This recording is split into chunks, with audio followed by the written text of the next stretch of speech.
اللہ فرماتے ہیں یہ جو تمہارے سائنسدان ہیں نا، اگر زمین کا بیلنس تھوڑا سا آؤٹ ہو جائے تو بتاؤ اللہ کے سوا کوئی ہے جو اس بیلنس کو دوبارہ قائم کر لے؟ زمین 23 ڈگری جھکی ہوئی ہے ایسے کر کے نا، تھوڑی سی یوں جھکی ہوئی ہے، اور اسی طرح 23 ڈگری کے ساتھ وہ سورج کے گرد، یعنی اپنے محور کے گرد بھی چکر لگا رہی ہے اور سورج کے گرد بھی، اور اتنی سپیڈ سے چکر لگا رہی ہے کیا آپ اندازہ لگاؤ کہ ہم 24 گھنٹے میں گھوم کے اسی جگہ کھڑے ہوتے ہیں جہاں سے چلے تھے۔ نہیں آ رہی بات سمجھ میں بھائی؟ 24 گھنٹے میں زمین پورا گھوم جاتی ہے نا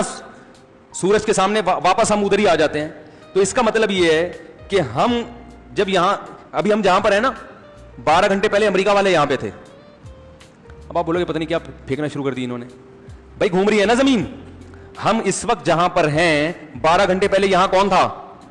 ارے بابا آپ کو پتا ہے نا سورج تھوڑی گھوم رہا ہے، سورج تو اپنی جگہ ہے، زمین کیا ہو رہی ہے؟ تو امریکہ میں اس وقت دن ہے، ہم رات ہے، اس لیے کہ ہم اب ہماری پش سورج کی طرف ہو گئی ہے، اور امریکہ کا سینہ اب کہاں پر ہے؟ سورج کی طرف۔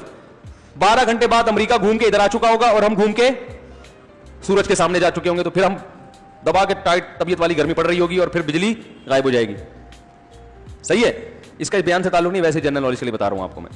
پھر 12 گھنٹے بعد ہم گھوم کے یہاں آ جائیں گے، تو ہم پوری زمین کا جو سفر ہے 24 گھنٹے میں مکمل کر لیتے ہیں۔ اس سے اپنی اسپیڈ کا اندازہ لگاؤ آپ۔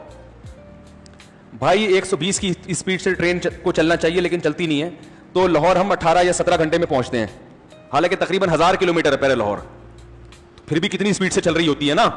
تو آپ اندازہ لگاؤ 24 گھنٹے میں لاہور نہیں، لاہور کیا پوری دنیا کراس کر کے ہم واپس اسی جگہ پہ آگے کھڑے ہو چکے ہوں، تو ہماری اسپیڈ کتنی تیز ہوگی۔ میں جب فزکس پڑھا کرتا تھا نا میٹرک میں، تو میں نے پوری کیلکولیشن کر کے نکالا تھا کہ ہم کتنی اسپیڈ سے گھوم رہے ہیں،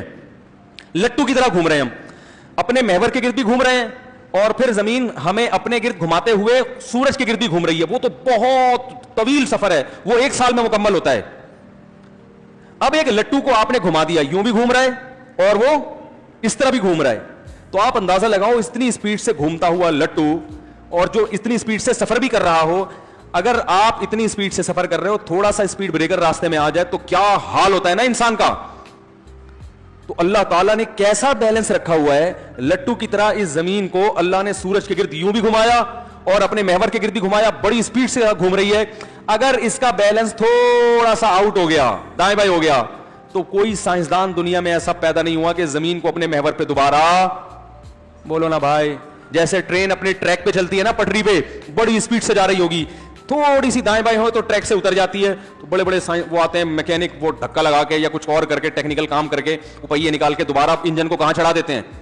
ٹریک پہ چڑھا دیتے ہیں۔ تو وہ تو کرنا ممکن ہے، لیکن زمین اگر اپنے ٹریک سے ذرا سی بھی ہٹ گئی تو میرے بھائی ہم لٹو کی طرح پتہ نہیں کوئی کدھر جا کے، کوئی چاند پہ جا کے پٹاخ کر کے جا کے چپکے گا، کوئی سورج میں جا کے کوئلہ بن کے کباب بن کے نکلے گا، کوئی کدھر جائے گا، کوئی ایسا ہوگا جاتا ہی رہے گا۔ جب تک کوئی ستارہ نہیں آتا نا سامنے، 1000 سال تک وہ سفر، کیونکہ نیوٹن کہتا ہے جو چیز چل رہی ہے جب تک اسے روکنے والا نہ ہو تو وہ رکے گی، بولو نا، وہ رکے گی نہیں۔ اور وہ جو رکی ہوئی ہے جب تک اس کو دھکا دینے، تو ہم جب اگر زمین کو بریک لگ گئی نا، یا تھوڑی سی کوئی اور ستارہ آ گیا سامنے، بھائی زمین چلتی ہوئی جا رہی ہے، کوئی الٹا سیدھا ستارہ گھومتا گھامتا ہمارے ٹریک پر آ گیا، بے لگام ستارہ آ گیا، کوئی ٹکڑا آ گیا پتھر کا ٹوٹا ہوا، تو ہماری زمین جا کے دھام سے اس سے ٹکرائے گی اور ہچکولے کھا کے ڈس بیلنس ہو کے ادھر گئی، تو وہ تو ہمیں نہیں پتا زمین کہاں جائے گی، لیکن ہم کہاں جائیں گے یہ بھی ہمیں نہیں پتا۔ لا متناہی سلسلہ ہوگا، ہم چلتے چلے جائیں گے، خلاؤں میں گم ہو جائیں گے، پتہ نہیں کہاں جا کے نکلیں گے، دریافت تو ہو ہی نہیں سکتے، سوال ہی پیدا نہیں ہوتا۔ تو